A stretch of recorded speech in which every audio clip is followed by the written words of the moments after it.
Hi, everyone. Thanks for joining another episode of Pepelwerk, where we help people evolve with work. And today we are going to give you 4 things to consider before you actually register or enroll or even think of paying for a university or college education. Why are we going to give you this information? Well, because there's a lot that goes on in the education industry that you just might not be aware of. And also things have changed quite a bit in just the last 5 years about access to knowledge and information and skilling and basically filling your head with what you need to know in order to accomplish really your work-life goals. And most importantly for Pepelwerk, it is about making sure that you have the right information, the big picture kind of information that you might not know before you really overcommit or make decisions that might not be in your best interest. This content is going to be really good for people who are getting ready to graduate high school, making that decision of should I go to college or university right after I graduate or not at all. If I'm an adult trying to determine whether or not I need to reinvest in going to college or university. Either of those 2 situations, this information will help you. So of course, like, subscribe, and follow and comment on what information that we're sharing with you today, because we want to make sure that the information that we're sharing is helping you make informed decisions about your work life. So hello, Sam. Thanks for having another conversation with me. Hello, Kim. Looking forward to discussing education today.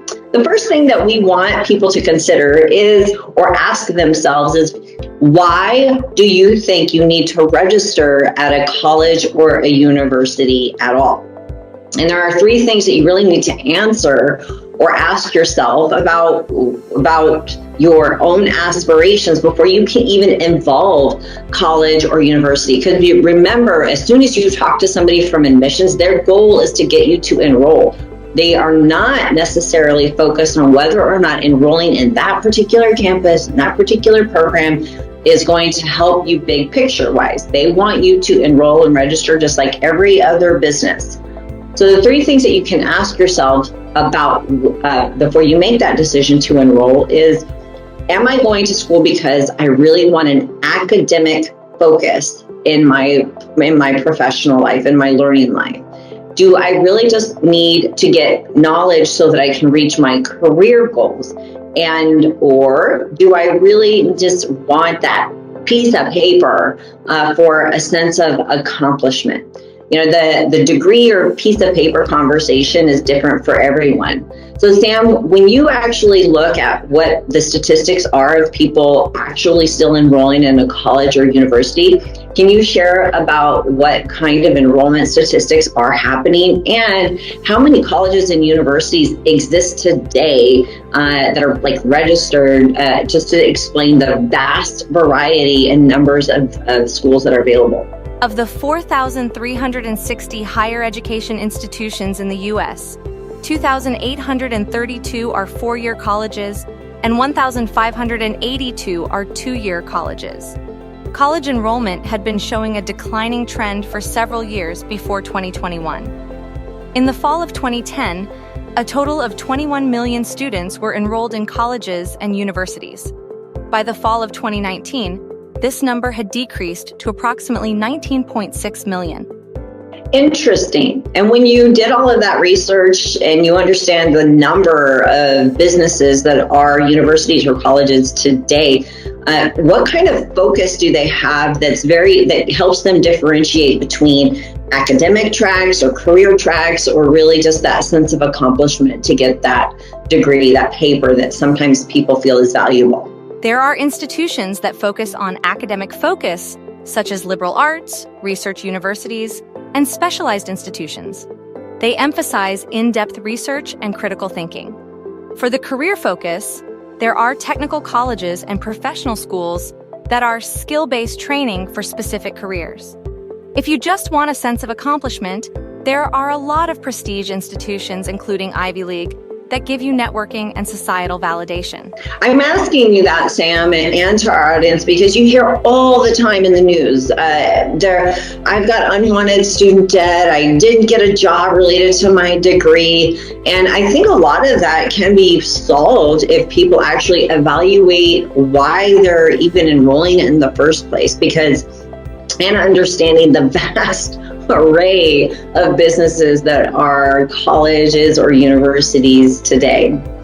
And then back to that whole paper degree thing, some people do think that you just got to have a piece of paper and that just means something to them. And that's a personal decision. If you think the investment, the dollars that you pay are worth the paper that you think you're going to get, go for it. I mean, I don't know if there's really anything else to debate about it.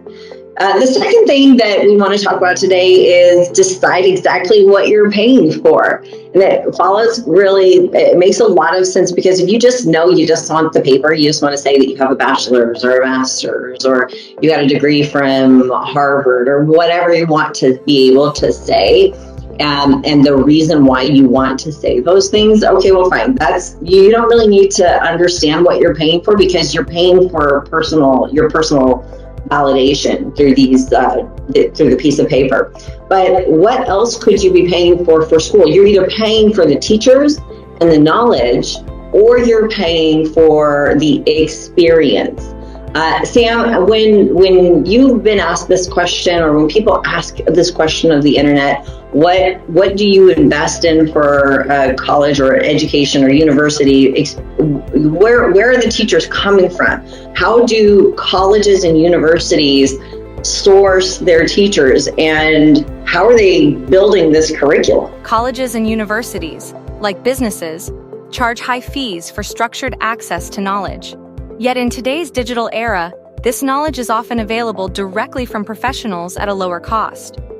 Many educators now offer courses independently, utilizing the same platforms as universities. While traditional institutions emphasize accreditation, the modern job landscape values tangible skills over formal credentials, with online platforms facilitating networking and skill showcase. The expensive university experience is becoming just one of many viable educational options. I think that's actually something that is actually brought up in Ron Lever's book. In that book, really what he explains is that your college and universities are basically a system, right? It's a learning management system is what they call it. And that curriculum, that content can be bought and sold from other curriculum providers. It can be bought and sold directly from experts in the field that are writing the curriculum and then making it available to you. And then they're going to charge you a markup, just like any other business, to get access to that under their learning management system.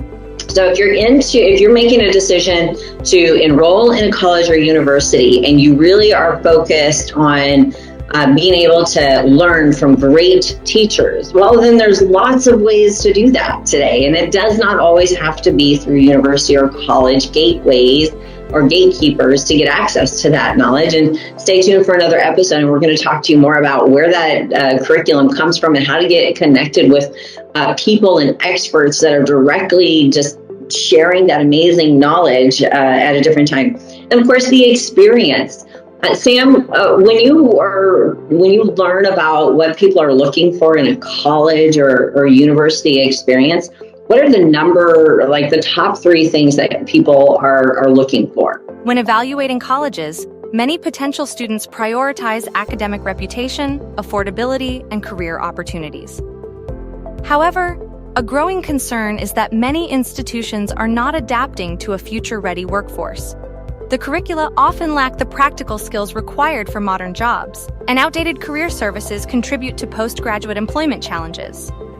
The allure of a vibrant campus experience and networking is weighed against the practicality of job readiness in a rapidly evolving market. Wow, so the experience is a little bit of a challenge, because you could want to just go away from home as a young adult who's just graduating high school and starting their adult life. But as an adult learner, that going away from home is not really a possibility for you. But it's interesting that either one of those situations, in order for you to get the knowledge that you need, you really don't have to go anywhere anymore. It does matter if you are going on an academic track versus a career track, and then what kind of career tracks you are basically following. And when I say track, I know that's kind of jargony. I just mean like a decision to, hey, I want to learn stuff because my goal is to get a specific job, and that's how I'm going to make my learning decisions. And then my academic track is, hey, I just want to be like a super genius in biochemistry. And that means that in order for me to be a super genius in biochemistry, I'm going to have to be really involved in the academia of it all, the big scientific stuff that goes into it. And I know that was super official lingo for you, but that really is the difference. And that experience doesn't have to be at a big old campus. You don't have to pay the additional price tag for that unless that experience is what you want. Because either way, you're gonna be paying for life around you at the same time that you're paying for learning. And the way that people connect with communities and conversations and networking, and even as far as Greek life, I mean, it is crazy that you can just get access to that anywhere. So no longer is the expected college experience confined to a specific brand of college or university. It actually is really anywhere you want it to be, and you get to define that, and you get to define it in a way that is customized and personal for you. And we can, again, talk about that in a different episode. So the third thing is, what is it worth? What you need to evaluate before you make any type of enrollment decision is, what is the price tag of going through a formal college or university process? What is it worth to you? We've talked about the big picture worth, about like, what does that mean to your psyche? Do you feel like you're smarter, accomplished, whatever that intrinsic value of going and getting some sort of degree? But let's talk about the hard dollars. Sam, how much does it cost for a traditional college and a traditional university? And actually, while we're on it, what is the difference between a college and a university? The cost of enrolling in a traditional U.S. college or university varies, with public colleges averaging around $10,000 annually for in-state tuition, while private institutions can exceed $50,000. Typically, colleges focus on undergraduate education, while universities encompass both undergraduate and graduate programs. Well, I guess those are semantics, right? Because if colleges and universities are all about education and learning, and all of that learning and education is coming from subject matter experts, and all of those subject matter experts are creating curriculum and content in bundles on different platforms, then does it really matter if it's a college or a university? Because you're like adding layers of, I don't know, expense to the students. I don't know. We can talk about that part later. But the point in me figuring out or sharing with our audience how to make this decision around worth is, if you're investing $10,000, $15,000 a semester or more, you really might want to decide what is the value of that knowledge by the time that you graduate. Obviously, what we do at pepelwerk is we say, we don't want you to make a learning decision first. We want you to make a career decision first.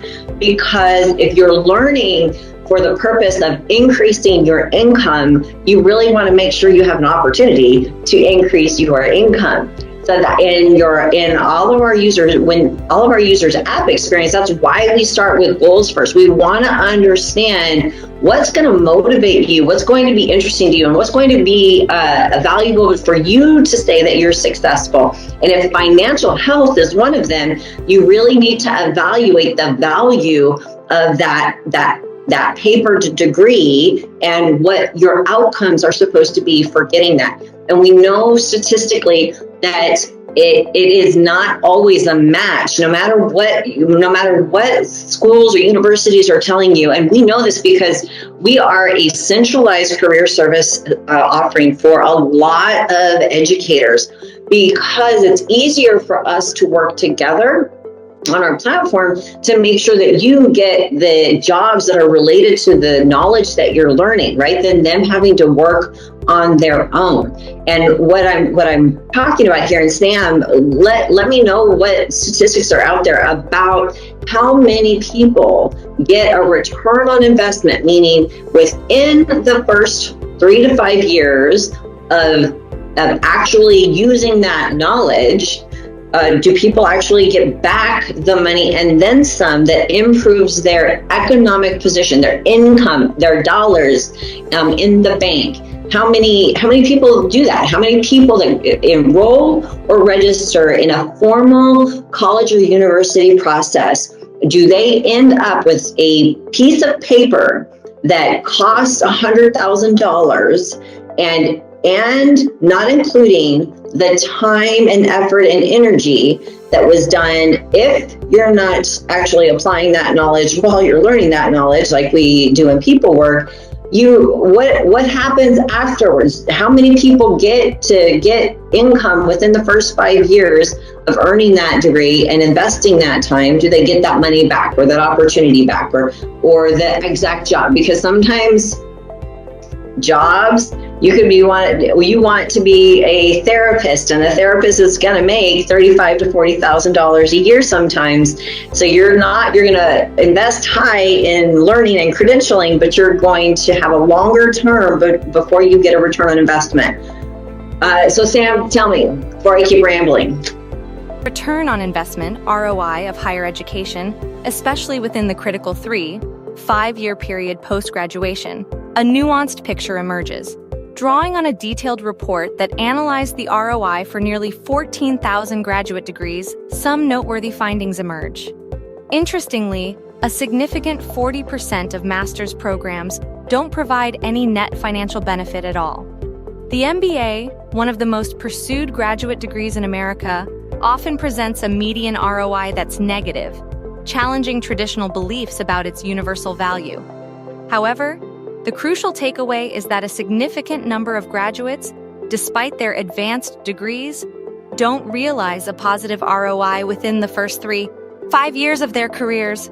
This data underscores the importance of prospective students critically evaluating their chosen field and institution, understanding that higher education, while valuable, doesn't guarantee immediate financial returns. The onus is increasingly on individuals to assess the practicality and potential of their educational investments in the context of an evolving job market.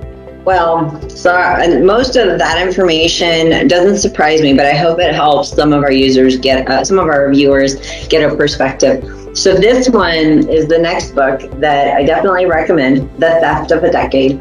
And you can understand why I'm asking everyone to evaluate what it is that they are doing what is it that they want when they think, hey, I need to go to a college or university to get the knowledge that I need. It's just not the way that the world continues to move. We've seen so many times for decades and decades, actually from the book, of the astronomical cost it takes for an individual, their family, societies, when you overinvest in education that doesn't relate to your work-life goals. Don't get me wrong, I'm not saying don't invest in education. I'm just saying it doesn't look like what it did 10 years ago. And there are so many different options for you to get the knowledge you need to reach your work-life goals, especially if your work-life goals are centered around a very specific career. And the academia track is a completely different conversation, where investing in your education at a university, a great university, a university that is about quality content, quality curriculum, encouraging thinking, not churn and burn curriculum, that is a place where if you're of an academic mind and you want to create the next big bang theory, then that's where you need to go. And that investment is going to be astronomically worth it for you when you make that decision. So obviously the fourth and final point we're going to make in this episode today is, what is a reasonable cost for education today? There are so many financial options for you to get the cost of getting the knowledge you need for your goals to be covered. And obviously we make sure that we try to make that easy as possible for our users inside of our People app and for our educator customers, because they really want, our educator customers are passionate about providing value and getting you connected and accomplishing your work-life goals too. And that's kind of a cool experience. So for us, a reasonable cost for education depends on all of the other things that we've talked about. Now, we actually do know the number, like the dollar, if you're paying for a soft skill, and this is from like a boot camp or maybe a YouTube coach or a master class, you might be paying anywhere from $25 to $65 per hour for that knowledge. Now, per hour just means like, how many hours am I going to take from that expert's brain to share it with me so that I then know it? That's how you need to evaluate the cost of education. The time that you are asking or participating in that learning activity to gain the knowledge is where the dollar amount comes from. If there's any other cost on top of that, then that probably had to do with where you chose to learn from, whether it's a formal university, a college, a non-traditional educator, a boot camp, a license, a certificate. I mean, there's so many different options, but anything above that would determine whether or not that cost was higher or lower. Now, there are plenty of subject matters that, I mean, it is hundreds of thousands of dollars in order for you to learn and attain, like being a doctor. I kind of want people who want to be a doctor to really invest to get that expertise on this complicated working system. And the same for being a lawyer. I know that being a lawyer requires a certain in-depth understanding of the way that laws and the mechanisms of laws work. And I don't want anybody else to be in government or become an attorney that doesn't really understand the full picture of that. I mean, we can go on to a bunch of examples, but I think you've got the point.